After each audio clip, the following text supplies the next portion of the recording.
चलिए शुभारंभ करते हैं। सबसे पहले खबर है कि ट्रंप कल आग बबूला हुए। ट्रंप ने कहा बेटा आज तो ईरान की ठुकाई पिटाई। मैंने आपको बोला था गजब की रात होगी, कातिलाना रात होगी। बिल्कुल कातिलाना रात हुई और बहुत से लोग कत्ल भी हो गए। वैसे भाई ने आपको बताया जो हूथियों के स्ट्राइक हुआ था सऊदियों पे, पहले ईरान मना करता रहा, उसके बाद आईआरजीसी के 10-15 लोग निकल गए, उनकी टिकट कट चुकी। और ये अटैक सबसे बड़ा अटैक अब तक के अमेरिका का, लगभग 17 जगह 18 जगह attack across length and breadth of Iran. और मैंने आपको कहा था 3-4 दिन का सन्नाटा है, 3-4 दिन बाद ये फिर युद्ध शुरू होगा, क्योंकि ट्रंप का बेवकूफ बनाया गया था।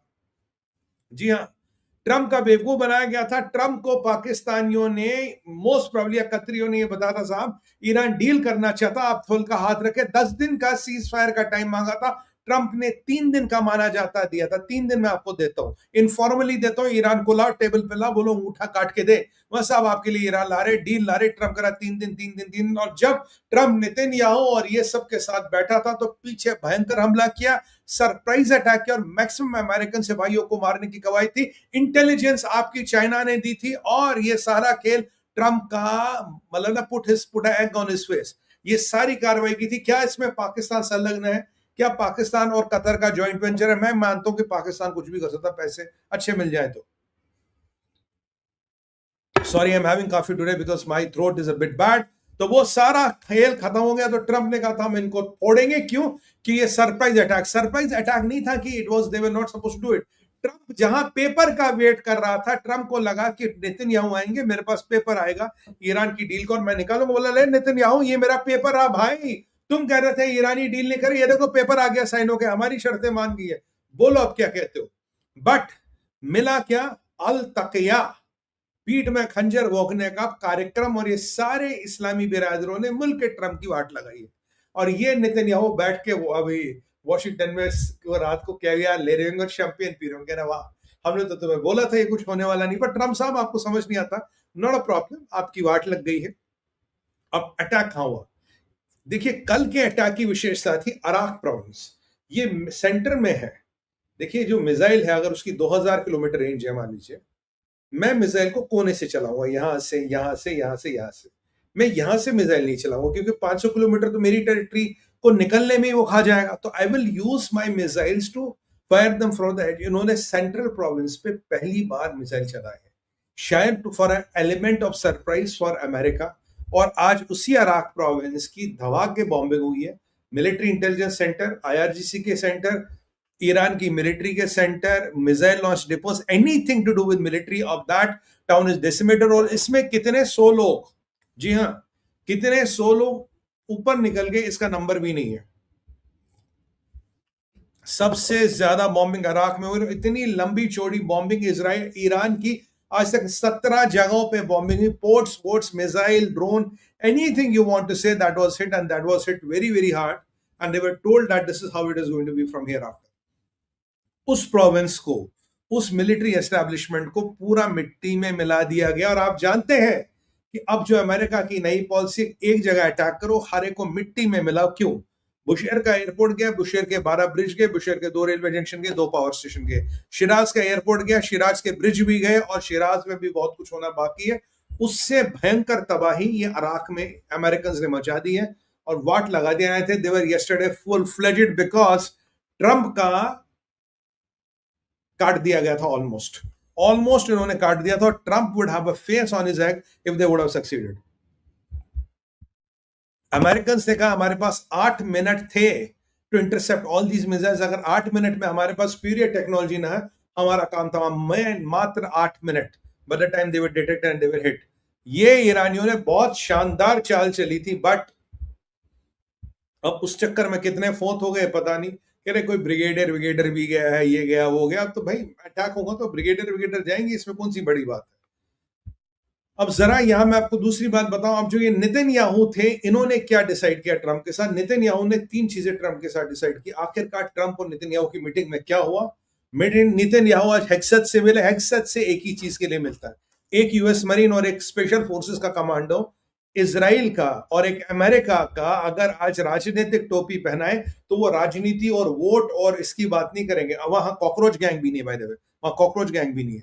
वैसे कॉकरोच गैंग का नाम मैंने कल जयपुर डायलॉग पे I had propose criminal Janata party, क्योंकि जितने क्रिमिनल उनके यहाँ भरे पड़े थे प्रोसेशनों में उतने तो किसी के यहाँ होते नहीं। बट तो चलिए, ये जो नेतन्याहू और ये मिले थे, तो हेक्सेथ और नेतन्याहू का मिलना है military. There is nothing else which these two gentleman could have ever spoken. And let me tell you sir, what are the three things which they have decided. पहली चीज जो डिसाइड हुई है वो है किसी भी हालत में ईरान को अब तब कब और जब तक न्यूक्लियर वेपन नहीं लाने देना। It doesn't depend on the regime, it doesn't depend on the सरकार। न्यूक्लियर व्यवस्थाओं को पूरी तरह से खत्म करना है, और जो सीक्रेट न्यूक्लियर फैसिलिटी, वो मैं लास्ट में आपको बात करूंगा, मैं लास्ट सेक्शन ऑफ न्यूक जो आपको टाइटल में देख रहा है उस पर खत्म करना है। तो ये व्यवस्था बात हुई है। अगर इसके दो विकल्प हैं, उसका पहला विकल्प है आप एमओयू कर लो, कुछ कागज पत्र साइन कर लो। नेतन्याहू से हमने कहा अगर सर एमओयू इनके लिए कोई फर्क नहीं पड़ता, इनके लिए टॉयलेट पेपर भी नहीं है एमओयू, जो मैं शुरू से कह रहा था। नेतन्याहू ने भी कहा it doesn't matter to, it's not even toilet paper for them. दूसरा मिलिट्री विकल्प जो परमानेंट, स्टेबल, स्थायी और सॉलिड है। आपने एक बार कर दिया तो आपका पूरा काम कर देता और पूरी व्यवस्थाओं को ठीक कर देता है। तीसरी चीज है रिजीम। देखिए, अमेरिकन रिजीम चेंज के बारे में नहीं कहते। इजरायलियों के आज में जो स्टेटमेंट सुन रहा था, नेतन्याहू से पूछा क्या आपका ऑब्जेक्टिव अब भी रिजीम चेंज है? नेतन्याहू कहते हैं well I want to make sure Iran never ever has nuclear weapons. यानी कि अगर ईरान को न्यूक्लियर वेपन्स एक्वायर करने से रोकना है, उसके लिए जो भी चीज करनी है वो जायज है। रिजीम क्या, बंकर क्या, मिसाइल क्या, बम क्या, बारूद क्या, या लोगों की डीटीएच की टिकट क्या, सब जायज है।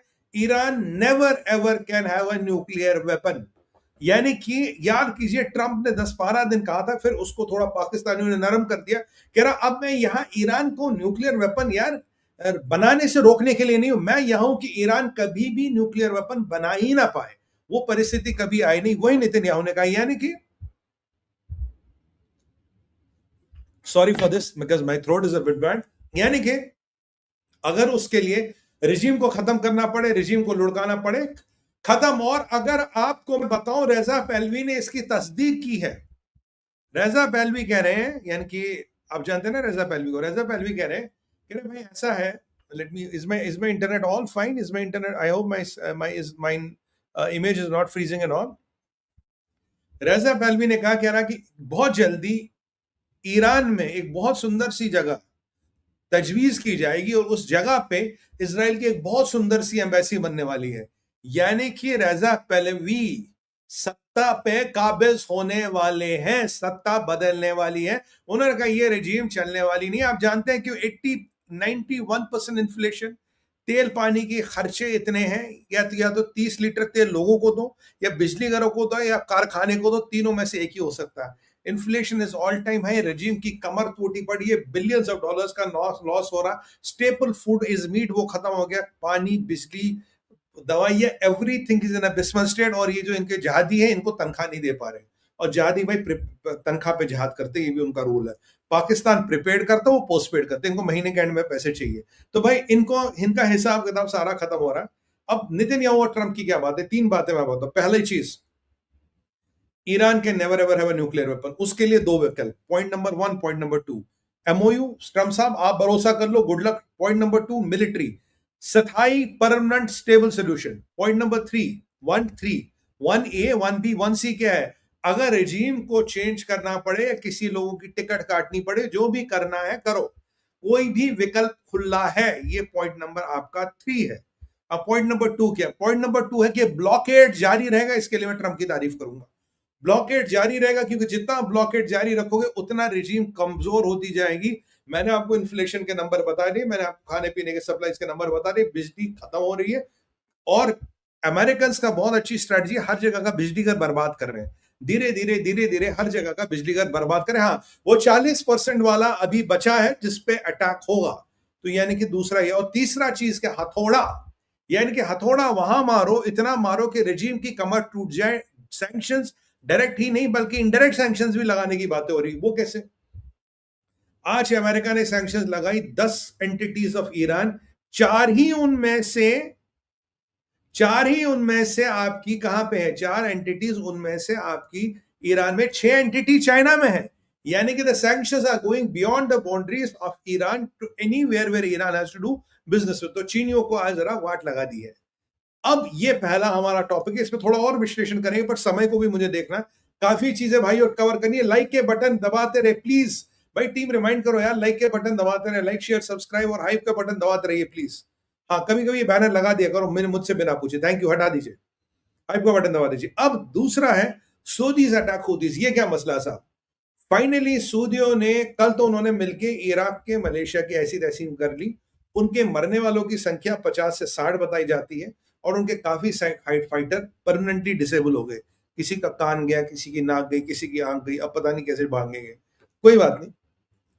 अब अभी अभी सऊदियों ने जाके हूतियों पर अटैक किया। अब ये अटैक अमेरिका के साथ हुआ या अमेरिका के अकेले हुआ मुझे नहीं पता, क्योंकि इसको सऊदी अभी कंफर्म नहीं करे। और ये ज्वाइंट अटैक है। कल के जो शिया मलेशिया को अटैक किया था उसमें काफी सारे पीएमएफ के लोग और ईरान के जो आपका इस्लामिक रेवोल्यूशनरी गार्ड है उसके काफी लोग मारे गए थे। और अभी का ये अटैक घातक है, इसमें हूतियों का काफी नुकसान हुआ।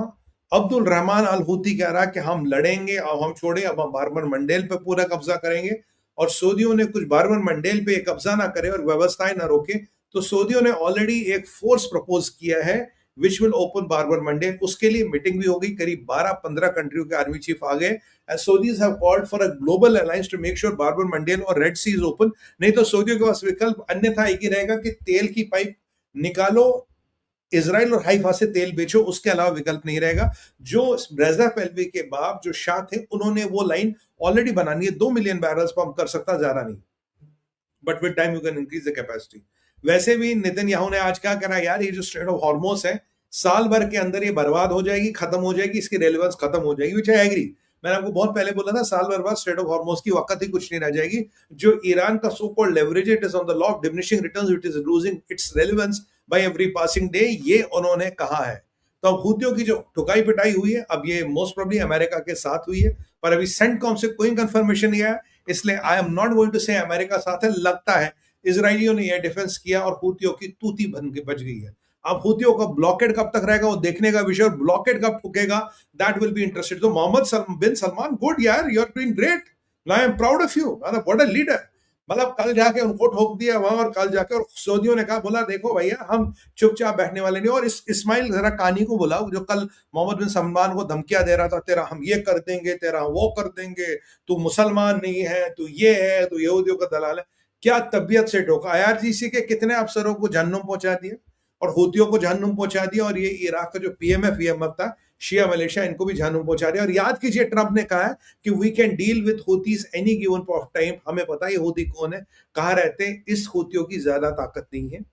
अब्दुल रहमान अल हूती रहा है, और इसके जो मिलिट्री के कमांडर सारे इजराइल ने मारे थे पहले स्ट्राइक्स में, इसीलिए ये आईआरजीसी के कमांडरों को गिरवी ले गई। आज 5-7 के फोटो भी आए, जो जिनकी टिकट कट गई, जो डीटीएच की टिकट जिनकी कट गई, उनके फोटो भी आए हैं।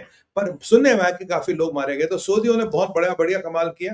अब हूती कह रहे हैं हम रिटेलिएशन करेंगे, सऊदी के फील्ड्स पे करेंगे। दो सऊदीज हैव ऑफिशियली सेड कि वी वांट डीएस्केलेशन, बट अगर डीएस्केलेशन इज्जत और ब्लॉकेड के दम पे, हमें डीएस्केलेशन नहीं चाहिए। लगभग सऊदी भी कह रहे हैं देखा जाएगा, चलो अब जो होगा देखा जाएगा।